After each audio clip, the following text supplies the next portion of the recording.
Hi, I'm Beau Humphreys, and this is the Personal Finance Show. It is May the 3rd. This is episode 6 of my special COVID-19 series where I'm talking to people from different parts of the world, some not so far from me, some very far from me. Australia was probably the farthest one so far. And the idea here is we want to find out what people are doing around the world, and things change from like province to province or state to state, and definitely country to country, because we all are allowed to make different decisions in terms of governments and just the way that society is and where you're located. If you're an island, there's probably a different policy than if you're a giant country with hundreds of millions of people, right? So let's find out what other people are doing and how this is affecting their finances and their life, and just it's a way to connect. I took a little break from podcasting after my 100th episode, and I spent some time with my son, and I got a full-time job as an insolvency counselor. So this has kind of brought me back. I was going to come back at some point, but I wasn't sure when. The pandemic seemed like a good time to welcome people back. So this week, I have a special guest from Guatemala, César Tánchez. Welcome, César. Hey, how you doing? I'm fine. I'm doing okay. I'm healthy. My family is healthy, and we are glad to be here at your podcast, and hopefully we can talk a little bit and help out to give some idea of what's happening, like you said, it all around the world during this COVID-19. Yeah, and you have a podcast of your own in Spanish, yes? Yes, I have a podcast of my own. It's completely in Spanish. It's even tougher. The name of the podcast, that's Trascendencia Financiera con César Tánchez. That's my name. And yes, it's completely in Spanish. It's published once a week, 90 minutes every week.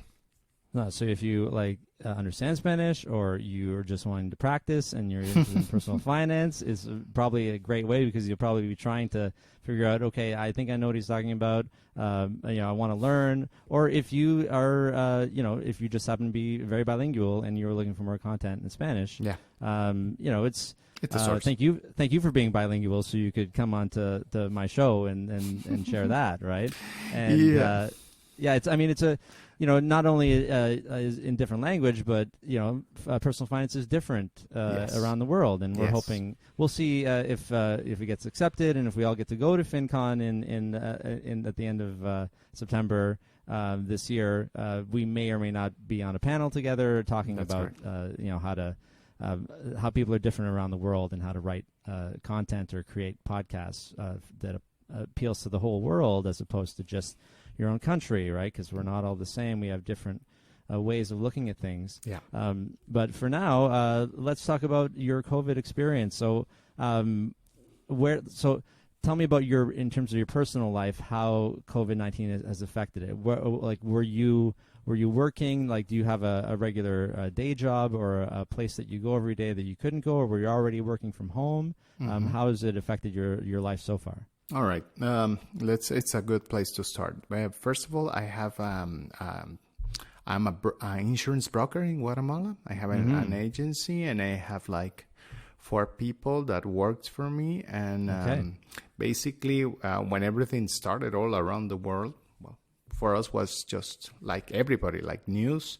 When it started getting worse, when there was Italy and Spain going to close their borders, many people dead and everything. We start to get a little bit concerned on that the COVID was not something to take so light about it. It was something that you had to take some care. Our president took immediately response on it and built some hospitals, temporary hospitals. Really? Right away? Wow. And actually went really fast, ordering all the people to stay at home. And we could not go out from 4 p.m. to 4 a.m. All the malls got closed. It wasn't optional. It was an order, an executive order. And what were you allowed to do before 4 p.m.? Were you allowed to go to work, or was that shut down too? One thing that made everything different, it was because all the public transportation got shut down. So if you had to work, it was kind of a gray area, because if you had to work, you have to provide all the transportation to your people. So not all the people could afford that. And basically, the executive order was that some type of business had to, like obviously public health, medicines, pharmacies. Yeah, whatever the essential needs had to work. They couldn't close down. And the order was everything that's not related to it had to close down. But it's hard for the economy, So, so people had to do some things, try to work out somehow, and probably deliver stuff to homes. That's probably a huge increment in business for everybody, to move around from people going to shop to taking your products and services to you. Yeah. So in my case specifically, I closed the office and then gave a laptop to my employees so they could work out from home.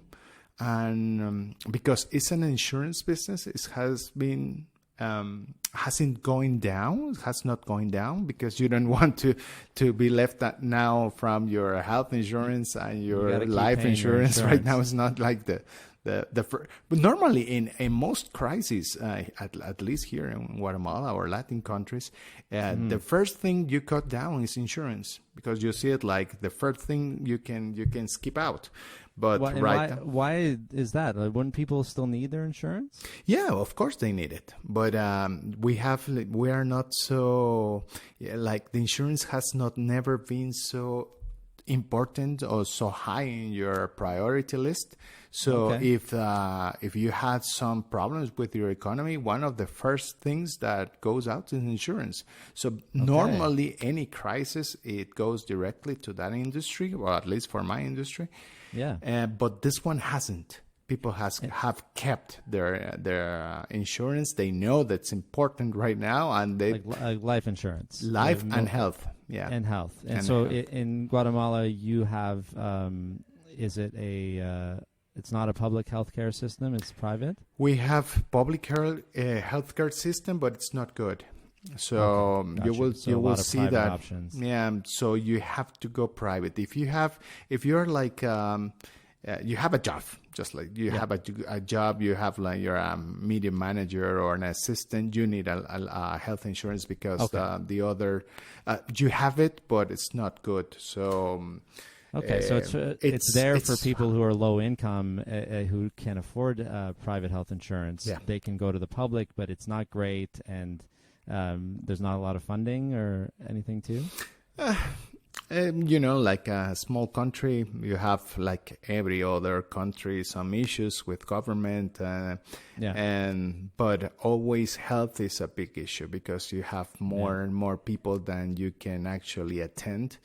And in Guatemala, our median income is $4,000 a year. So, so you can figure out that even though there are many people who have a good amount of resources, and you come to the main city in Guatemala, it's a 4 million people city, and you will see good business, good things to do, and whatever. But the most of the people are outside the city, and probably with very, very low income. So no matter how much hospitals or how much budget they have, it's still pretty low from what's needed.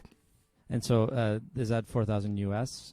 4,000 US dollars, yes. So that's our median cap per person in Guatemala.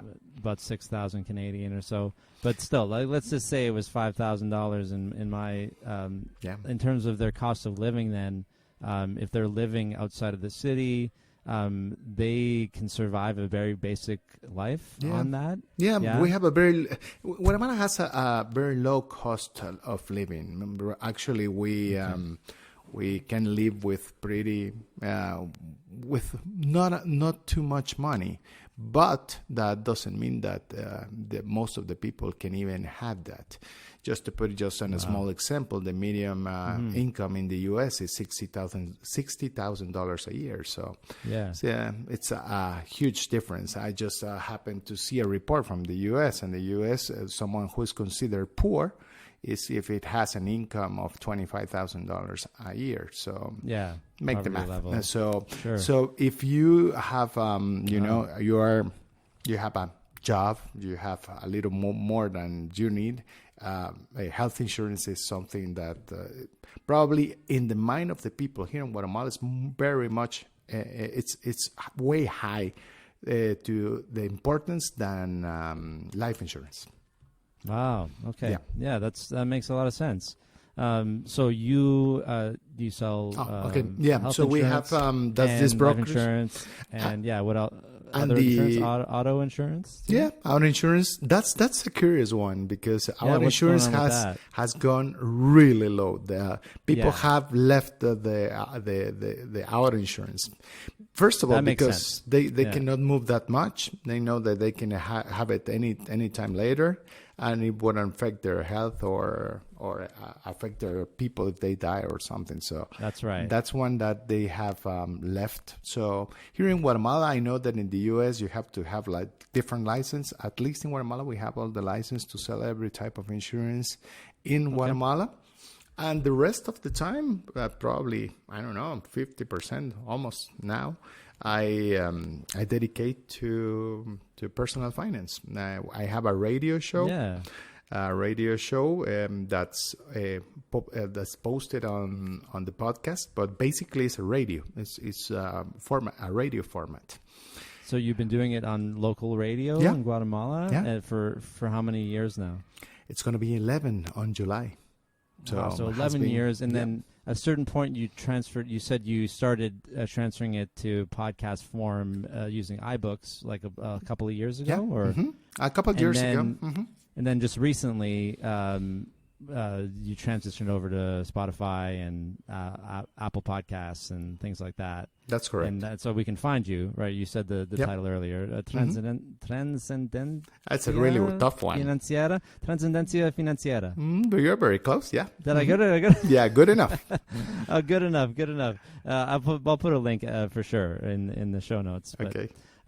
So you are able to make enough money for yourself by working like just sort of 50% of your available time. That's correct. On the insurance. And then do you actually earn income from the radio show as well? No. That's the curious thing. The radio show is a radio show that's sponsored by or it's maintained by a church. And because it's maintained from it, they have a format, a really strange format, but they have been successful with it. They have been on air probably almost 12 years now that they don't have sponsors. They're just they just produce content.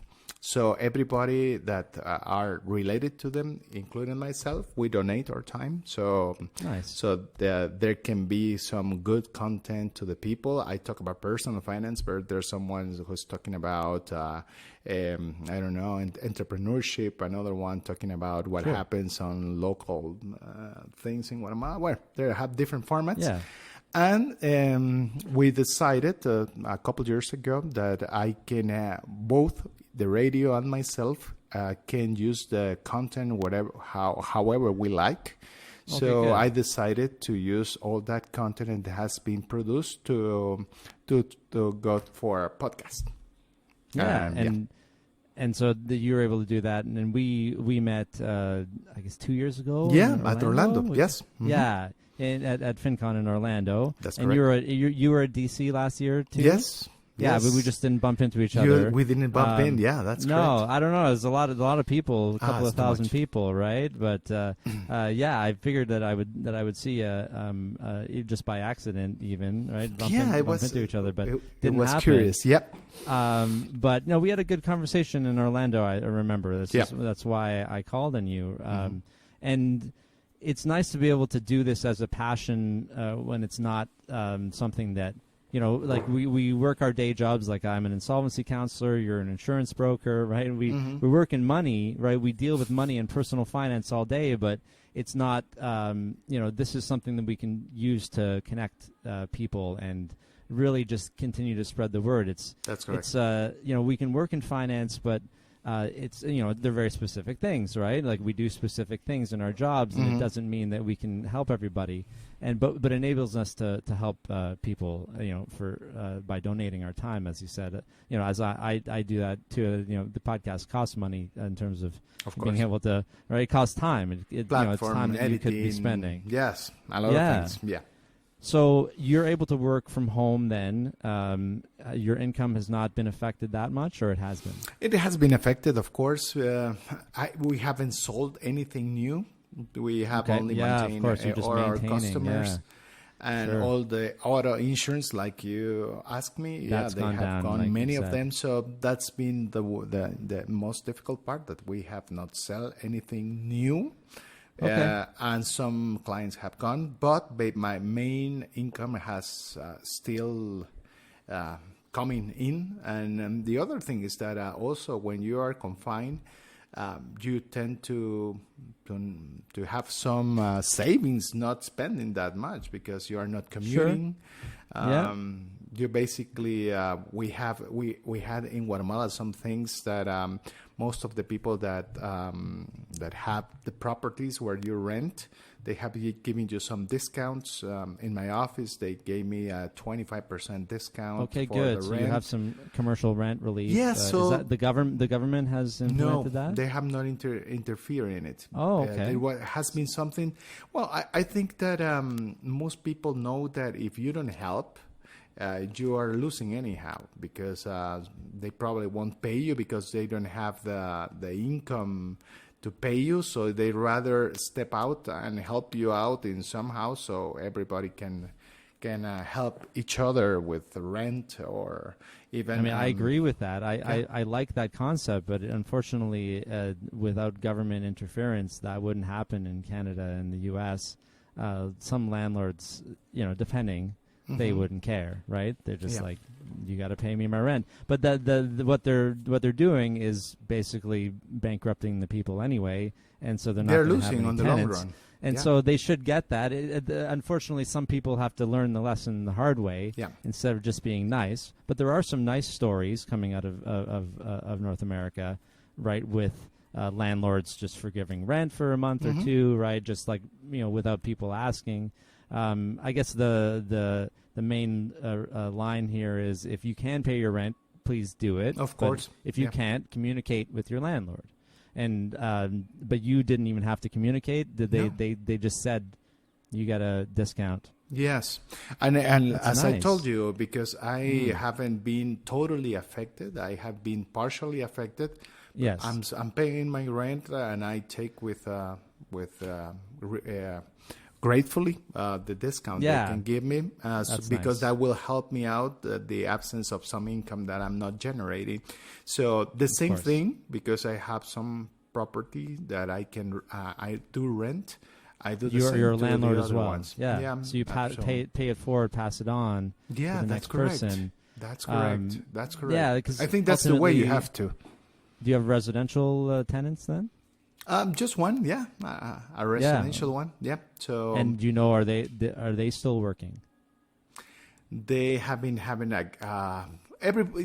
let's say as a country, we're having I think almost every country having a hard time in the economic economic area, because they're not working. All the people are kind of concerned with money. If they have some money, they don't want to spend it so freely. Of course, and if they want to spend it, they're afraid to spend it. Let's say just a haircut, and that's just to say something basic.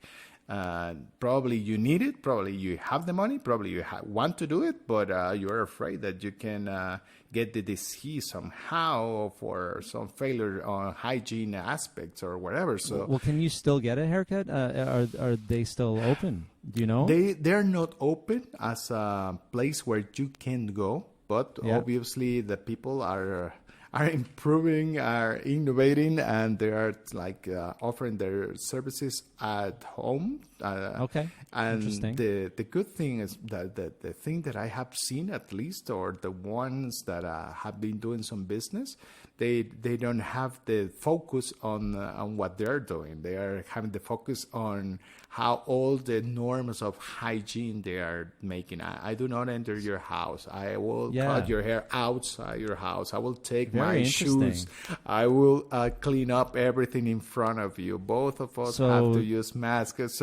So it's more about all the hygiene protocols than the service per se. So it's would changing. You say is that representative of the culture?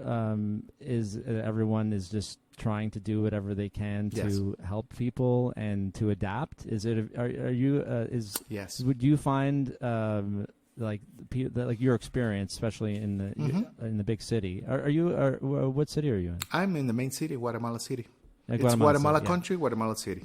Guatemala City, yeah. So can I say something about it? Absolutely, please. Yes, because many people say, where is Guatemala? So I have a kind of experience telling where is Guatemala. Okay, it's Canada, U.S., Mexico, and then Guatemala. That's an easy way. Right there, right underneath, right? Okay. And like you said, is it mostly the city where the population is? Like you said 4 million? What's in the main total? City. But the whole is population? Only 17 million. 17 million. Well, okay, so Canada is not so big for size. We're just maybe 10, 15 million. But we're so much bigger in space. Yeah, like we could fit 1 million Guatemalas into. And you wouldn't even notice that they are around. Yeah, but it's funny. It's the population density then much higher, and I've been to. I haven't been to Mexico. I've been to Costa Rica. Yes, a very nice place. I've been to Peru. So I've been to South America. I know both countries, and I really, Guatemala is more likely like Peru somehow. Yeah, because we have some Mayan people on the outside of the city. Right? Yeah, the physiological type are more likely. When I went to Peru, it seemed like being a huge Guatemala. Just to put an example, Guatemala is 100,000 square kilometers, but in Peru there's 1.2 million. Yes, so it's 12 times us. the Andes and also the Peruvian Amazon too, right? And I've spent some time there. I spent only on the south. I went from Lima to Huacachina, the desert of Huacachina. Cusco. So you didn't go up into the mountain? Oh, you went to Cusco? Yeah. So that's where I stayed for. I was in Cusco for about 30 days. 30 days? I took 10 days, and I went to the Peruvian Amazon on a bus. Wow, I know what that means. Oh my God! Did you survive that one? I did. A lot of people wish they didn't have to take the bus back, but there was only one way to get back, and that was the same bus that took us there. It was a good experience for me, a good time in my life to have. You won't some forget perspective. it. Don't forget having to look out the window and seeing the mountain cliff. Absolutely, you know what that means. Do you have similar topography? Do you have mountains and not like volcanoes? Peru? Yeah, not like Peru, but not Andes, but similar. We're surrounded by volcanoes. Probably one of the beautiful sites in Guatemala is to look up for the volcanoes. Especially in November, where I have beautiful sunsets and sunrises, and with the volcanoes on our back, we can see almost volcanoes almost any place in the city or almost any place in Guatemala. Actually, we have 24 volcanoes, so it's a really nice scene. Yeah. Yeah, I'm of course I just pulled up a map because I feel like I need to place myself, but you're not that far from Costa Rica, so it looks like it might be like on the same sort of curving on the fault line that created the volcanoes, right? I don't know. Costa Rica doesn't have that much volcanoes. Going like that.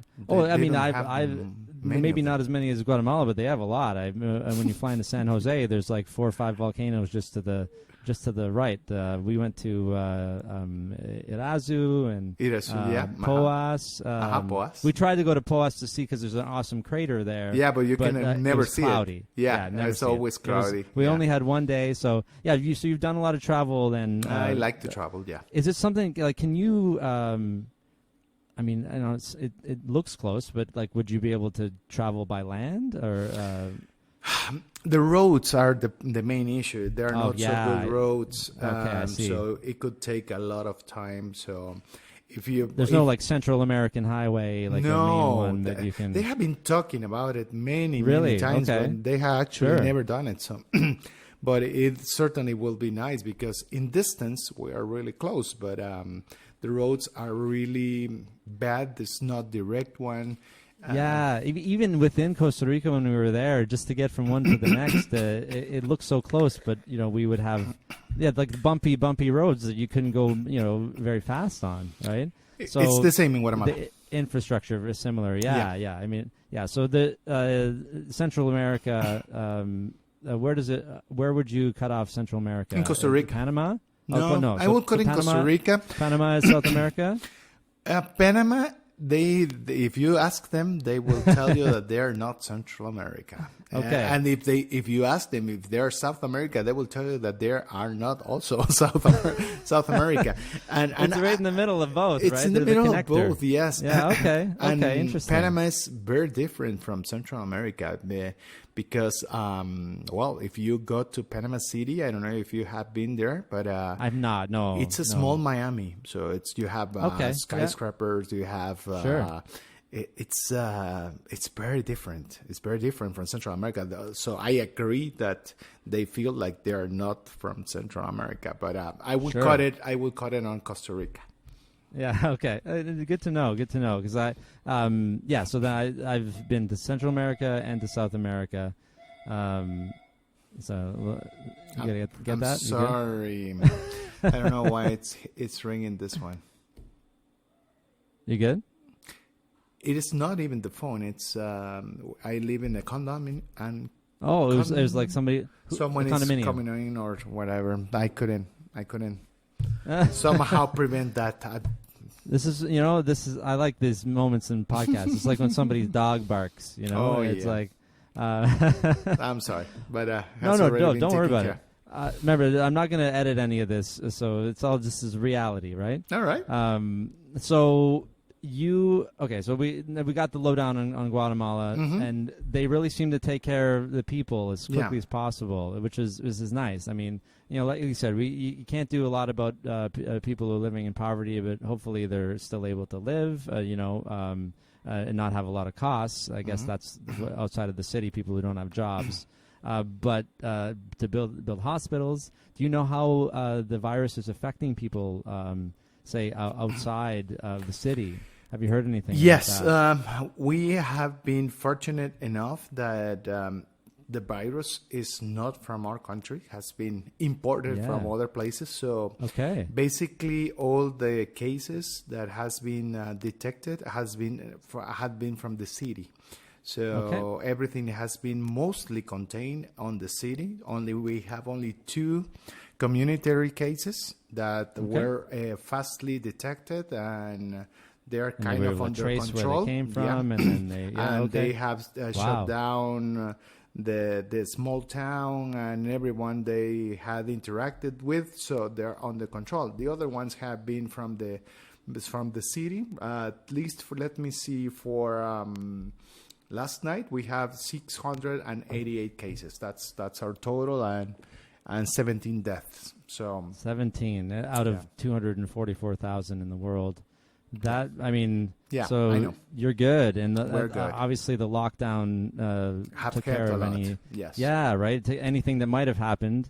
It's always like if you lock down early, like New Zealand did, right? They've eradicated their cases. Apparently, no more COVID. That's what they say, anyway. Being an island, it's a lot easier to contain, right? And a far island. Yeah, exactly. Far away. It's not so Japan. If you do everything, if you do everything right, it seems like that wasn't a big deal, right? Yeah. Right, but you don't know how it could have been, right? No, that's, you just that's can the look downside of yeah, doing you it. just can look back and say that I did a good or a bad decision, but you have no reference to take a decision. So the good thing in Guatemala is that we have just had how can I say it? The beginning of the mandate of our new president. So the actual president began the 14th of January. And the thing about our president is that he's a doctor. He's a doctor. Oh, wow. So of course it all happened right away. He knew how to react quickly to the sanitary position in Guatemala. And has been a little bit, diligent with the economic side. But when he knew what's happening with his experience as a doctor, well, he reacted, I think, and most people in Guatemala think that he reacted really, really good because it was in an area that he had at least some experience as all the studies that he had. Well, and there's evidence, obviously, 17 deaths. And I don't know the demographic, but typically people who are dying, especially if it's such a low number, it's very likely people who are compromised already. In terms of their immune system, perhaps because of age or other That's reasons, correct. right? Mm-hmm. That's the downside to this, right? It's people are like, oh, I'm healthy, or if I'm healthy, if I get it, fine, I'll recover. Mm-hmm. But then you can carry it to somebody else, and it's carrying it to those people, that's the right? problem, yeah. That is the downside, right? In terms of people who have lost their jobs, what is the government able to do for them financially? You have employment insurance or unemployment insurance in Guatemala? No, we don't have unemployment insurance. Okay. They are actually right now starting to have some kind of employment insurance.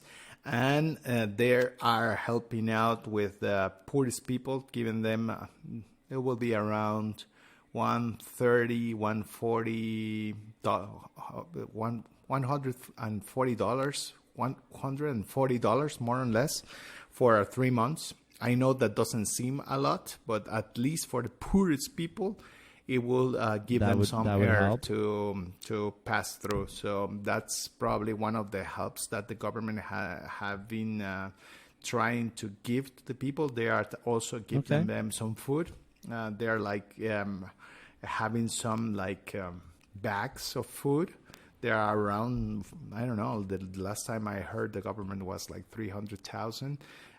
Let's say 300,000 is not such a big number, but with 360,000 in Guatemala, they're probably in the poorest side of the country. You will find 5, 6, 7 people in one family. So they will eat all of them with one of these baskets. So at least will help out. And there's somehow they are trying to help. They are also giving some the banking industry. They are giving them some incentives so they can lend money with. So increase lending. The companies can have some money to pull on to be able to break through this economic side. Is micro lending a big thing in Guatemala for people outside the city, like small loans for there's a definite term for the kind of bank, a community bank where everybody sort of puts money together and then lends to one person so they can buy something for their farm or that they need. Does that happen in Guatemala? It's happening. It's like I don't know how to say it in English. Like cooperativa. It will be cooperativa. Yeah, cooperative. Yeah, cooperative. Absolutely. Yeah, that's probably the closest to it. And there's a bank that probably is one of the biggest banks in Guatemala that has been their target, giving microloans to the people that are outside the city. And they are doing a great job because, they are lending people let's just give you just to give you an example. They will have ATMs that, because many of these people cannot read, but at least they will put it in somehow the ATMs that they can understand it, so they can have money at 4 a.m. because that's the time where they're buying all the food and everything they save. Yeah, okay. And when when the bank opens at 8 a.m., they have all the money that they have sold and give it with interest. So it's like 4 hours deal. So they have been doing a great job. Still, of course, there's a lot of more needed that's available. But yeah, we have something about it. Yeah. Interesting. It's interesting to see what they're doing, because I mean we have employment insurance, and for those who are entrepreneurs and don't qualify for employment insurance in Canada, they're giving everyone, if you made $5,000 last year, you qualify for emergency benefit of $2,000 a month from the government. So that's what people are getting here, but still a lot of people don't qualify if they didn't work. There's it seems to be new benefits every week, and like you said, the government is working on different things as well in Guatemala, like they're trying based on what's happening, like because more and more people are out of work, or just to put an example, and that one really hurt because we have a hotel here that's a Westin. There's nothing new about it, but the first hotel, the name was Camino Real. It was a local hotel, probably the nicest I remember a lot of years ago, and it had been part of the chain of Westin lately. But a couple of days ago, they said we have to shut down. And we have to shut down. And for us, it's like it's not just one hotel. It was probably if you wanted to go to, or you were invited to a fancy place to have a party or whatever, it was that hotel. Yeah. So they're closing their doors. It's like, whoa. It's getting very tougher. Symbolic of what's happening when something like that, something iconic will close down. Yes. I can imagine if we have a few places like that in Toronto. If they had to close down, it would mean there's a Westin right downtown Toronto with a Westin Harbour Castle. If they were like, oh, we have to shut down, that would mean something to people. Absolutely. Yes, because it's iconic. Yeah, exactly. It's such a staple. We also have the Fairmont, the Royal York Hotel, downtown Toronto. That would be, it's the center of the city, right beside Union Station, right? Things like that. When those things are starting to take a hit, it's tough, right? You and I are very privileged to be in industries that are not, like you do face clients, but you can still do your business remotely if you need to, right? Hopefully people will start wanting insurance again in the future. Do you imagine that you're going to be doing business in a different way going forward when things just start to sort of? I don't like to use the term reopen, but when we try, because that means like things are opening again, it's like let's reintegrate. When we start our new normal. How does that look for you? Well, I have been like doing, like I told you, two things. Will be the insurance by one way, and the other one has been personal finance. And the curious thing about it is that personal finance, I think it changed for good. Because I don't know how it's in Canada, and that will be a nice thing to talk about if we are able to talk about it in FinCon. Absolutely, yeah. I'm looking forward to that if we can. Because here, at least in Guatemala, you will say, okay, personal finance is important, and everybody will say, yeah, right. It's sure. Okay, yeah. You should give a speech of 30 minutes, and that will be okay. Okay, yeah, I understand. And right now you're looking up that even companies, not just personal finance, you have to have cash at least 30 days, at least, probably more. I studied business administration in Guatemala for 3 years.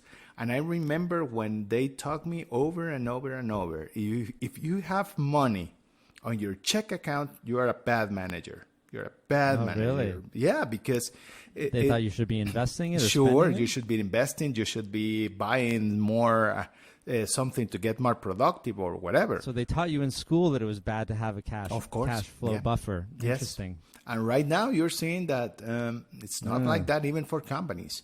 We have talked about several and different times to tell people that you have to have a like emergency fund of $1,000 or 3 or to 6 months. Okay, and they will say, yeah, right, yeah, it's good to have, yes, but right now. It's the difference between surviving and not, and this won't be the last one. Well, it seems more important for your country because you don't have employment insurance. That's correct. But what did they say to you? Did they brush it off and say, I'm going to be fine, nothing's going to happen to me? Is that what they think? Before COVID, yes.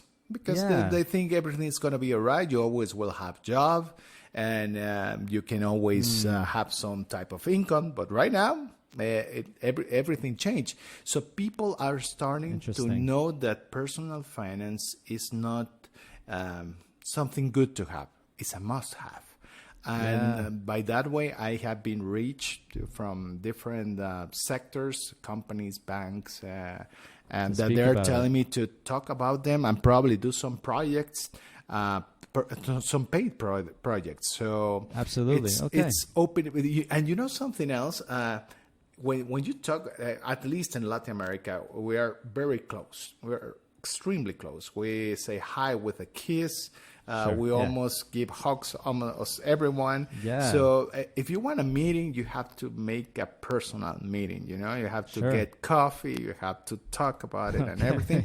So right now, when let's say before, when you wanted to do something digital, I have a book. I have written a book, and you will only sell it if you can touch it. But digital, it's it's harder to sell digital. Right now, everything is changing. Right now, it's different. Everything is changing. So people are now going to meetings online. They are hearing podcasts. Right? In my country, podcast was like, it's okay. You have a podcast, now, great. Everything. So you've been working on this for a bit, and it's an opportunity for you to. That was pretty good. We made it 40 minutes without it cutting out. I was impressed by that. But that's good. What we were saying before the internet cut out. We're in different countries. I'm not surprised. Mm-hmm. But we're back, and what you're saying was you have a lot more opportunity now to help more people. And this is good because this is a bad situation for everybody. Of course, nobody's enjoying this. We got to find the opportunities to help ourselves, but also help other people. Of course, and the silver lining in all of this, or things are changing, and also everyone kind of has to adapt a little bit.